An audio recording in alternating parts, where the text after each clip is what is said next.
चलो आज समझते हैं कॉन्सिक्वेंसेस ऑफ एथिक्स। एथिकल होने का फायदा क्या है? What is the benefit of being ethical? Ethical होने से क्या क्या फायदा होता है और कहाँ कहाँ पे फायदा होता है? Okay, the consequences of ethics are multi dimensional. अलग अलग डायमेंशंस में इसके फायदे हैं। बेसिकली ये है वो डायमेंशंस। इंडिविजुअल लेवल पे आपको फायदा होता है, मतलब आपका खुद का व्यक्तित्व, आपकी खुद की पर्सनालिटी, कैरेक्टर में डेवलपमेंट आता है। इंटरपर्सनल कॉन्सिक्वेंसेस होते हैं। आपके आपके साथ जिनका रिलेशन है, वो दोस्त हो सकता है, वो कोलीग हो सकता है, उनके साथ आपका किस टाइप का रिश्ता बन रहा है, तो उसमें कॉन्सिक्वेंसेस आ सकते हैं। सोसाइटल कॉन्सिक्वेंस मतलब समाज में क्या कॉन्सिक्वेंसेस होते हैं एथिकल, अगर पूरा समाज एथिकल है, अगर समाज के एक एक मेंबर एथिकल है, तो उसमें क्या क्या पॉजिटिव इंपैक्ट आता है सोसाइटी में। प्रोफेशनल कॉन्सिक्वेंसेस क्या होते हैं, वर्क प्लेस में क्या क्या इसके इफेक्ट्स होते हैं, और ग्लोबली इसका क्या क्या इफेक्ट होता है। अगर हर देश एथिकल तरीके से काम करे तो ग्लोबली इसका क्या इम्पैक्ट होता है। तो ये 5 डायमेंशंस होते हैं in which ethic create some kind of impact. ठीक है, तो जब भी क्वेश्चन आए कि कॉन्सिक्वेंसेस के बारे में, जहां पे आपको डिस्कस करना पड़े, एथिक्स के फायदे के बारे में आपको डिस्कस करना पड़े, तो कोशिश कीजिएगा कि आपका आंसर जो है वो मल्टी डायमेंशनल हो, अलग अलग चीज एस्पेक्ट्स को आपने एड्रेस किया हो। ठीक है, सिर्फ एक व्यक्ति का एग्जाम्पल आप ना दीजिए, आप अलग अलग डायमेंशन में इसको एक्सप्लोर करने की कोशिश कीजिएगा। एंड ऑल्सो ट्राई, ये जो मैं कॉन्सिक्वेंसेस आपको समझाऊंगा, समझाते समझाते कुछ एग्जाम्पल्स भी दूंगा, बट आपके दिमाग में भी जो एग्जाम्पल्स आएगा ना, कोशिश कीजिएगा कि आप उसको कमेंट सेक्शन में मेंशन करें, तो हम कमेंट सेक्शन में देख पाएंगे कि आप एग्जाम्पल्स कितना अच्छा दे रहे हैं। एग्जाम्पल्स आपके एथिक्स के आंसर की जान है। एग्जाम्पल्स अच्छे नहीं दोगे तो एथिक्स के आंसर का कोई मतलब नहीं है। तो आप कमेंट सेक्शन में हर एक कॉन्सिक्वेंसेस का ढूंढ ढूंढ के एग्जाम्पल देने की कोशिश करना, और वहां पे हम चेक भी कर सकते हैं और एक दूसरे का आप देख भी सकते हो। ओके, तो इतना आप करने की कोशिश करना। चलो एक एक करके देखते हैं। First is individual consequences. आपके अपने व्यक्तित्व में पर्सनालिटी में, चरित्र में, क्या कैरेक्टर में क्या क्या फायदा होने वाला है। First is moral development and integrity and decision making. आपका खुद का मॉरल डेवलपमेंट होगा, चरित्र का विकास होगा, और इंटीग्रिटी आपके कैरेक्टर में आएगा। प्लस आपकी डिसीजन टेकिंग एबिलिटी में इंप्रूवमेंट होगा। आप डिसीजन आसानी से ले पाओगे और एथिकल डिसीजन ले पाओगे अगर if you are ethical. Okay, इसको, इनके भी सब डिविजन्स हैं, इनको देखते हैं। ये सब आपको याद रखना है ताकि एग्जाम में आप लिख पाओ। ठीक है, हो सके तो नोट्स बना लीजिए इन सबका। moral development and integrity. First of all, it improves your self respect. It improves your self respect. Ethical behavior fosters a sense of self respect and integrity.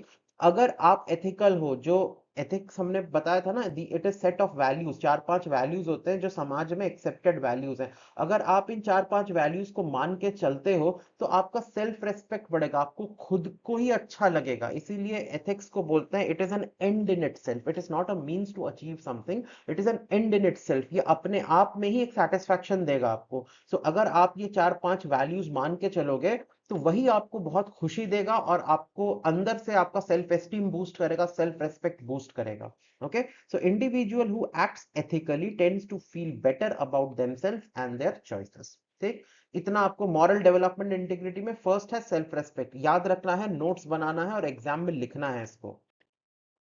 उसके बाद मॉरल डेवलपमेंट एंड इंटीग्रिटी में आता है trust worthiness. आपका trust worthiness बढ़ेगा, आपको भी लगेगा कि हाँ, लोग आप पे विश्वास करते हैं। देखिए, जैसे अगर आप एक ब्यूरोक्रेट है, सिविल सर्वेंट है, और अब जाते हो ना कहीं पे, आपकी पोस्टिंग होती है, आप 6 महीना साल भर काम करते हो, आपके काम को देख के आपके सबॉर्डिनेट्स, आपके कोलीग्स मनी मन में आपकी एक इमेज बना लेते हैं, आपको एक ब्रांडिंग कर देते हैं आपकी। ठीक है, अगर आप करप्ट हो तो आपके कोलीग्स को, आपके सबॉर्डिनेट्स को, सबको पता चल जाएगा, जितना भी छुपाओ पता चल जाता है, और वो बात फिर दूर दूर तक फैल जाती है। ठीक है, और वहीं पे अगर आप अपराइट हो, ऑनेस्ट हो, हार्ड वर्किंग हो, तो आपकी पोस्टिंग होगी, आपके पहुंचने से पहले आपका ब्रांड पहुंच जाएगा, वहां पे लोगों को पता चल जाएगा, नहीं ये साहब जो है ये बड़े स्ट्रिक्ट हैं और ऑनेस्ट हैं, इनके साथ हमको कुछ भी ऐसा उल्टा सीधा गड़बड़ नहीं करना है। तो it creates a brand for you. ठीक है, ट्रस्टवर्दीनेस आ जाएगा। जो करप्ट पॉलिटिशियन, जो करप्ट ब्यूरोक्रेट होगा, उसको भी आसपास के लोग हैं, ये सांप बहुत खाता है इसको, ये करप्शन करेगा, तो उस टाइप का ट्रस्टवर्दीनेस, एक नेगेटिव चीज आपके बारे में आ जाएगी। Okay, so moral development and integrity में इफ यू आर एथिकल तो एक ट्रस्ट वर्दीनेस आ जाता है, आपका एक ब्रांड क्रिएट हो जाता है। Ethical individuals are often viewed as trustworthy which can enhance personal and professional relationship. आपका खुद का एक ब्रांड, एक ट्रस्ट वर्दीनेस बन जाएगा। ओके, उसके बाद हमने पढ़ा था decision making. Decision making, individual में डिसीजन मेकिंग। महात्मा गांधी ने एक चीज कहा था कि अगर आपको कभी डिसीजन लेने में प्रॉब्लम हो तो अपनी आंख बंद करो और इस दुनिया के, इस देश के सबसे गरीब आदमी के बारे में सोचो और ये सोचो कि आपके उस डिसीजन से उस गरीब आदमी पे क्या असर आएगा, तो आपको हेल्प मिलेगा डिसीजन लेने में।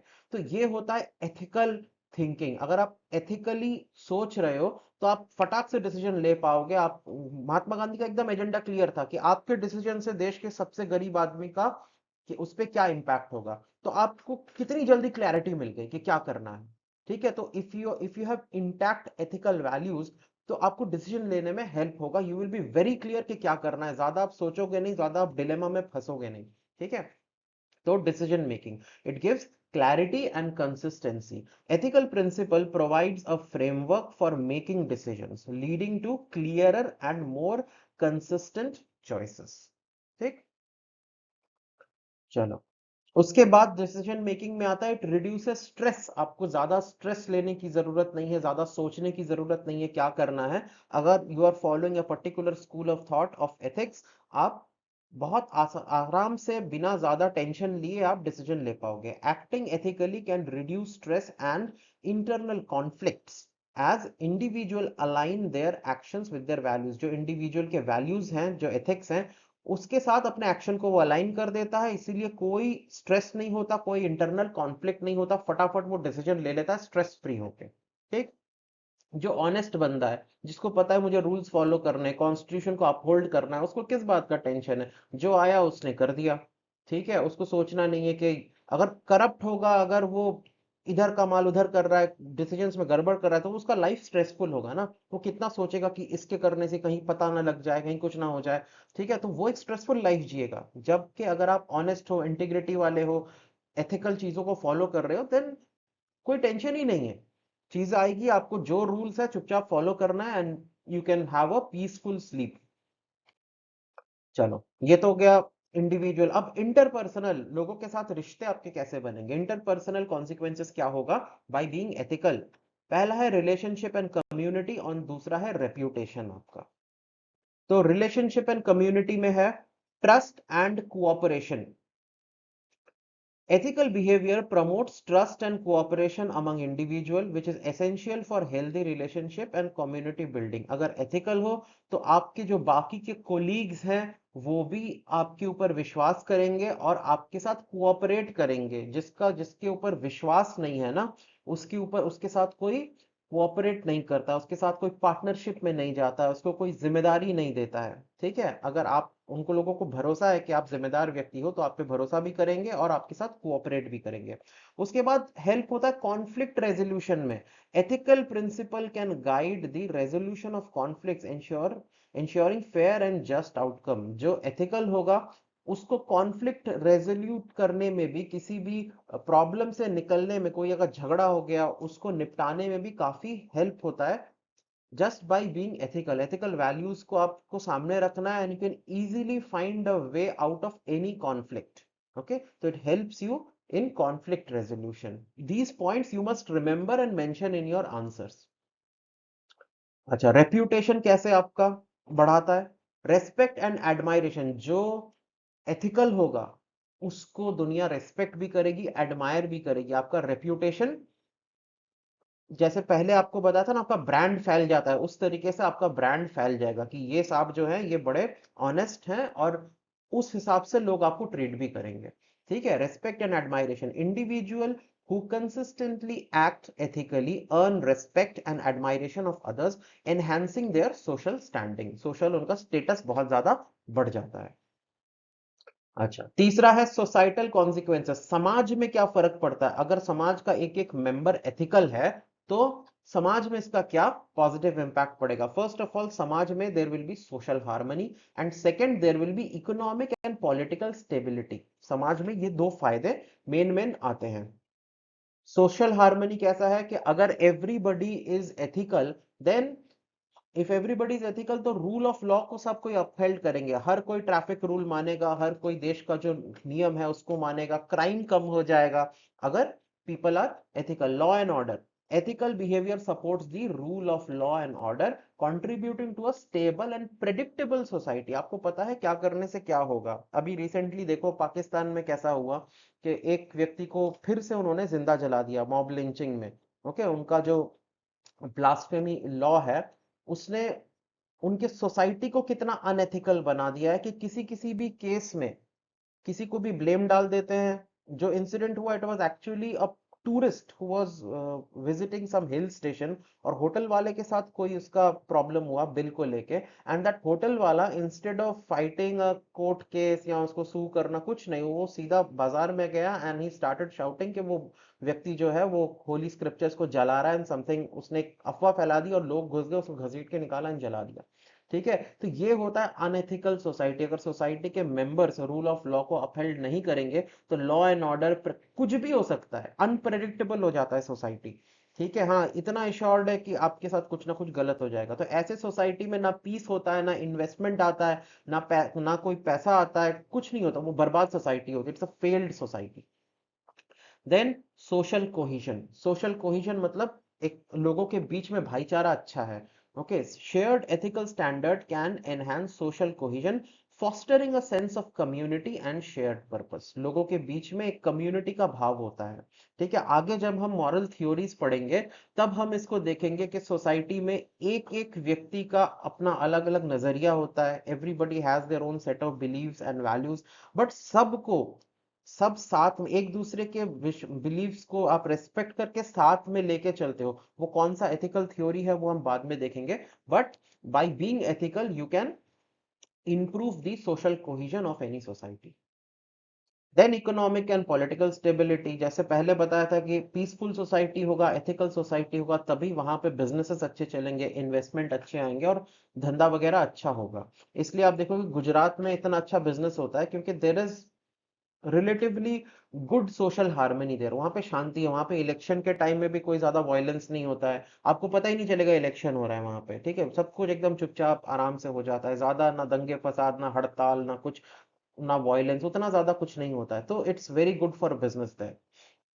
तो फेयर बिजनेस प्रैक्टिसेस, अगर आप बिजनेस प्रैक्टिस भी फेयर तरीके से बिजनेस कर रहे हो तो फिर ethical behavior in business promotes fair competition and consumer trust। consumer भी trust करेगा, competition भी fair होगा, which are crucial for economic stability। अगर आप fair competition नहीं करते हो, गवर्नमेंट के साथ साठगांठ करके आप मोनोपोली एस्टैब्लिश करने की कोशिश करते हो या कार्टेलाइजेशन कर देते हो, तो that will prevent other players from entering the market. ठीक है, कोई वहां पे कुछ करना ही नहीं चाहेगा। जैसे बार बार पाकिस्तान का एग्जांपल आ रहा है, पाकिस्तान में जो बिजनेसेस है वो आर्मी रन करती है, अब इसलिए उन बिजनेसेस को इतना एडवांटेज मिलता है कि बाकी और कोई उस सेक्टर में इन्वेस्ट करना ही नहीं चाहता। क्या करेंगे, क्योंकि आर्मी के कंपनीज के साथ तो कोई compete नहीं कर सकता ना, तो फेयर कंपटीशन नहीं है उधर।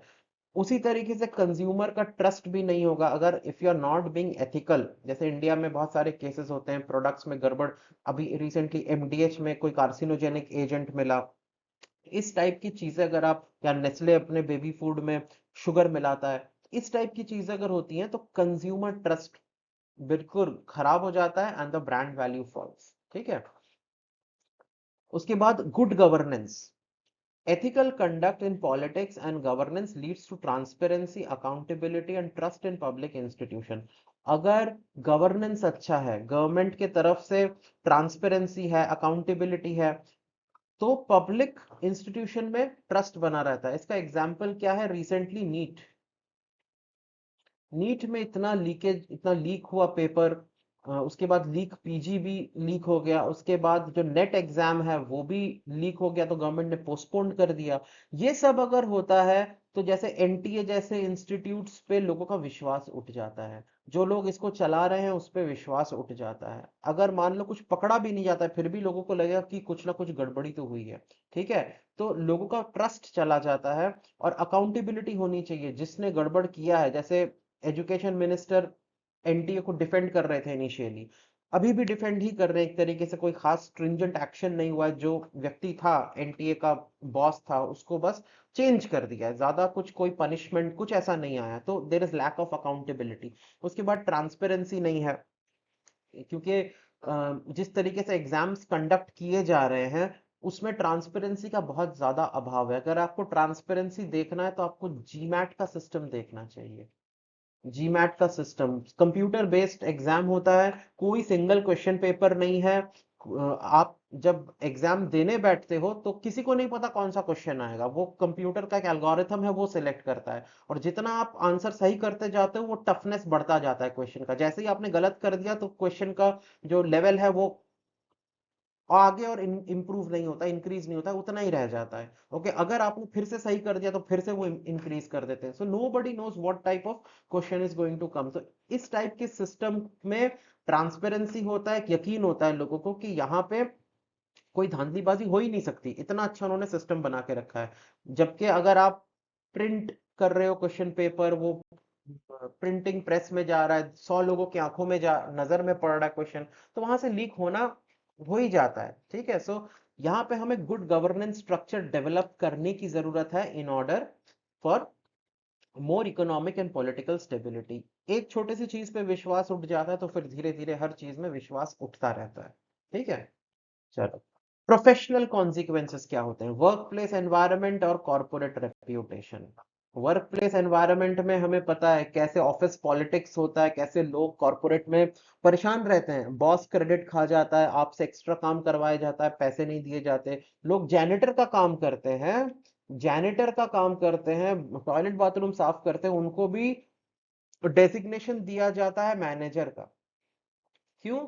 ताकि कंपनी को, अगर उनको एक छोटा स्टाफ वाला डेजिग्नेशन देंगे तो उनको कंपनीज को ज्यादा, company has to be more liable, company को ज्यादा बेनिफिट्स देना पड़ेगा, कंपनी को ज्यादा बोनसेस देना पड़ेगा, ओवर टाइम देना पड़ेगा। But by changing the designation into manager, उनको कोई अब ज्यादा कंपनी के ऊपर लाइबिलिटी नहीं है, बट काम वो जैनेटर का कर रहा है, उसको क्लिनलीनेस मैनेजर इस टाइप का पोस्ट दे देता है कंपनी। तो ये सब जो प्रैक्टिसेस है ये अनएथिकल है। ठीक है, लोगों की मजबूरी है, काम करना पड़ रहा है, but these practices are very unethical. Companies भी करती हैं, कंपनी के एम्प्लॉयज भी कर रहे होते हैं, तो ये चीज खराब है। One has to be ethical in workplace. उससे क्या होता है, प्रोडक्टिविटी एंड मोरल बूस्ट होता है, कंपनी की भी प्रोडक्टिविटी बढ़ती है और एम्प्लॉयज का भी मोरल बूस्ट होता है।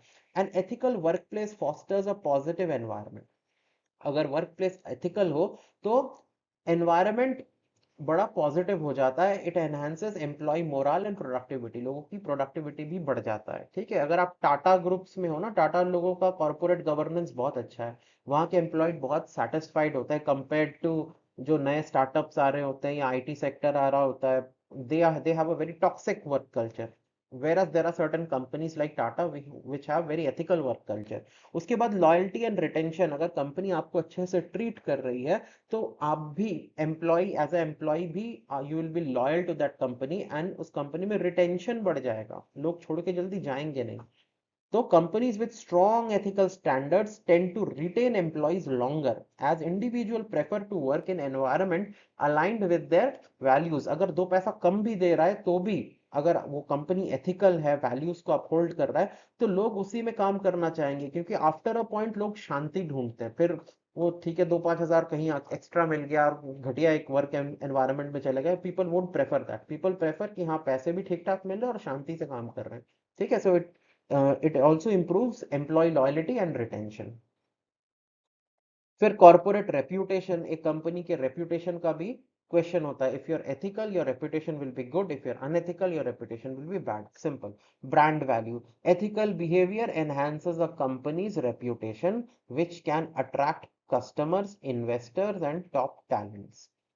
ठीक, अगर कंपनी का रेप्यूटेशन बहुत अच्छा है तो टॉप टैलेंट्स उसमें काम करना चाहेंगे। गूगल, फेसबुक, इन लोगों का रेप्यूटेशन बहुत अच्छा है, टेस्ला, इनका रेप्यूटेशन बहुत अच्छा है। तो जो सबसे किसी कॉलेज से पास आउट हो रहे हैं, अच्छे कॉलेज से पास आउट हो रहे हैं, the toppers will always want to work in these companies, क्योंकि वहां पे रेप्यूटेशन उनका बहुत अच्छा है। फिर अट्रैक्ट कस्टमर, कस्टमर भी अट्रैक्ट करते हैं ये लोग। अब कुछ कंपनीज है जो गलत इंफॉर्मेशन देती हैं। बहुत सारी न्यूट्रिशन ड्रिंक वाली कंपनीज है कि हमारा न्यूट्रिशन ड्रिंक पी लो आपकी हाइट बढ़ जाएगी, हमारा ड्रिंक पी लो आपका ब्रेन शार्प हो जाएगा। तो ये सब they are just selling promises. एक पॉइंट के बाद ये प्रोमिसेस पंचर हो जाता है और कस्टमर फिर उनका मोह भंग हो जाता है इनके तरफ से। Whereas if you are honest and you uh, and you're ethical even in your marketing, it develops the trust of the customers। वैसे ही इन्वेस्टर्स भी होते हैं, कोई भी झोल झाल वाले कंपनी पे इन्वेस्ट नहीं करना चाहता। लोग हमेशा क्लीन अच्छे कंपनी में इन्वेस्ट करना चाहते हैं जहां पे भले ही ग्रोथ थोड़ा कम हो, बट देर इज पैसा डूबने का डर नहीं होता है। ओके। देन रिस्क मैनेजमेंट, आपको याद हो 2008 का सब प्राइम क्राइसिस हुआ था। That was a very unethical thing. लोगों ने, ये जो बैंक्स थे यूएस के, उन्होंने सब प्राइम मॉर्गेजेस दिए थे, बहुत ही घटिया मॉर्गेजेस थे कि घर का लोन करा दिया ऐसे ऐसे लोगों को जो पैसे नहीं दे पाते। तो ये जो मॉर्गेजेस थे ये सब प्राइम कैटेगरी के थे, घटिया क्वालिटी के थे। इनको अच्छे फाइनेंशियल एसेट्स के साथ बंडल करके बाकियों को चिपका दिया था। ठीक है। तो उससे ये फिर जब खुल गया बात कि ये सब जो फाइनेंशियल इंस्ट्रूमेंट्स हैं बिल्कुल कचड़ा क्वालिटी के हैं, इनका कोई वैल्यू नहीं है, लोग लोन नहीं चुका पाएंगे, ये सब जो एसेट है ये पूरा एनपीए बनने वाला है, तब सब प्राइम क्राइसिस आया था यूएस में। So that was a very unethical practice. पैसा बहुत कमाया 2-4 साल में यूएस के बैंक्स ने, बट फिर कोलैप्स भी उसी तरीके से हुआ। ठीक है। तो रिस्क आपको नहीं होता, इफ यू आर एथिकल आपके फ्यूचर में रिस्क नहीं होगा। इफ यू आर अनएथिकल वही 2008 वाला आप हाल देखोगे। ठीक है। Risk management, adhering to ethical standards can reduce the risk of legal issues, scandals, legal issues. Yes Bank का आप एग्जाम्पल दे सकते हो, आईसीआईसीआई का चंदा कोचर का एग्जाम्पल दे सकते हो। ठीक है। लीगल इश्यूज नहीं होगा, स्कैंडल्स नहीं होंगे। प्रोटेक्टिंग दी ऑर्गेनाइजेशंस लॉन्ग टर्म इंटरेस्ट। ठीक है। ऑर्गेनाइजेशन का लॉन्ग टर्म इंटरेस्ट भी प्रिजर्व रहता है, कॉर्पोरेट रेप्यूटेशन बना रहता है। अदरवाइज यस बैंक की तरह होगा, 700-800 रुपए के भाव का शेयर था, वो 6 रुपए 7 रुपए में आके अटक जाएगा, 2.5 रुपए में आके अटक गया था। ठीक है। अभी तो खैर 20-22 रुपए में है, बट वो 700 रुपए का शेयर 2.5 रुपए में आ गया था। तो सोचो कितना लोगों को लॉस हुआ था पैसे का। फाइनली ग्लोबल कॉन्सिक्वेंसेस, अगर आप एथिकल हो तो अगर हर देश एथिकल है तब तो ग्लोबली पीस हो जाएगा, ग्लोबल कॉन्सिक्वेंसेस उसके बहुत अच्छे होंगे। ठीक है। इंडिया में आप कौन कौन सा एग्जाम्पल दे सकते हो? जैसे पंडित जवाहरलाल नेहरू ने पंचशील का एक कॉन्सेप्ट दिया था कि 5 ऐसी चीजें होंगी जिसमें एक दूसरे के देश वाले एक दूसरे में इंटरफियर नहीं करने वाले। तो that was a very ethical stand which he took. या फिर NAM, non aligned movement, that was also a very ethical thing to do कि हम किसी के साथ अलाइन नहीं होंगे, खुद का हम अपना फायदा देखेंगे rather than joining Soviet Union और यूएसए। तो नैम का एग्जांपल, पंचशील का example, these are good examples of global ethics. तो फर्स्ट है डिप्लोमेसी एंड पीस। कोई भी इशू होता है तो instead of pointing guns at each other, आप चीज को डिप्लोमेसी से सुलझाओ। Ethical consideration in international relation promote diplomacy and peaceful conflict resolution. ठीक है। अगर रशिया को यूएस से प्रॉब्लम थी, नेटो से प्रॉब्लम थी, बात करके धीरे धीरे चीजों को सुलझाते रादर देन सीधा जाओ क्राइमिया एनेक्स कर लो, सीधा यूक्रेन पे हमला कर दो। I know things are little bit more complex than this, but still चीजों को, हमेशा चीजों को पीसफुली भी रिजॉल्व किया जा सकता है। और यूएस भी अगर वो एथिकल होता तो रशिया को बार बार वो पोक नहीं करता, नेटो को वो बार बार आगे आगे और आगे लेके जा रहा था, रशियन बॉर्डर तक पहुंचा। पता है रशिया को चिढ़ होती है नेटो से, फिर भी वो एक, पहले जर्मनी, जर्मनी से फिर वो यूक्रेन, पोलैंड, वो धीरे धीरे एकदम सर पे बैठ जा रहा था नेटो को लेके। तो both parties have been unethical in this case, तो इसीलिए वहां पे आज ये हाल है। उसके बाद ग्लोबल कोऑपरेशन, बहुत सारी चीजें हैं, जैसे क्लाइमेट चेंज है, ह्यूमन राइट्स है, पब्लिक हेल्थ है, इसमें ग्लोबल कोऑपरेशन की बहुत ज्यादा जरूरत है। अगर चाइना एथिकल होता कोविड के टाइम पे तो इतना ज्यादा चाइना से बाहर कोविड वायरस फैलता ही नहीं। ठीक है। अगर ट्रम्प क्लाइमेट चेंज को लेके एथिकल होता तो क्लाइमेट चेंज के ऊपर जो पेरिस एग्रीमेंट वगैरह सब बना है वो इंटैक्ट रहता, टूटता नहीं। ट्रम्प के वजह से क्लाइमेट चेंज के ऊपर जो कॉन्सेंसस बना था पूरे दुनिया में वो एकदम टूट के बिखर गया। अब फिर से जो बाइडेन आया है वो चीजों को ठीक कर रहा है क्लाइमेट चेंज के बारे में। ठीक है। ह्यूमन राइट्स के सबके अपने दूसरे के ह्यूमन राइट्स के बारे में बहुत बोलेंगे, अपना नहीं देखेंगे। पाकिस्तान कश्मीर के बारे में चिल्लाएगा, यूएस आएगा तो वो भी इंडिया का कोई ना कोई चीज पॉइंट आउट करेगा, इंडिया भी दूसरे देश का पॉइंट आउट करेगा, अपना कोई नहीं देखेगा, दूसरे की ह्यूमन राइट्स के ऊपर सवाल उठाते रहेंगे। तो यहाँ पे there should be uniformity. Terrorism एक चीज है, there should be uniformity. Good terrorism bad terrorism का कॉन्सेप्ट नहीं होना चाहिए कि अगर खुद पे पड़ रही है तो बैड टेररिज्म, दूसरे पे पड़ रहा है तो गुड टेररिज्म।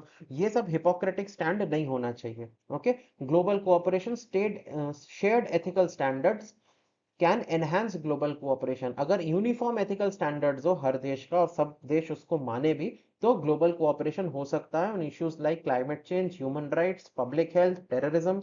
इन सब चीजों पे एक कॉन्सेंसस बन सकता है और the world can be a much peaceful place.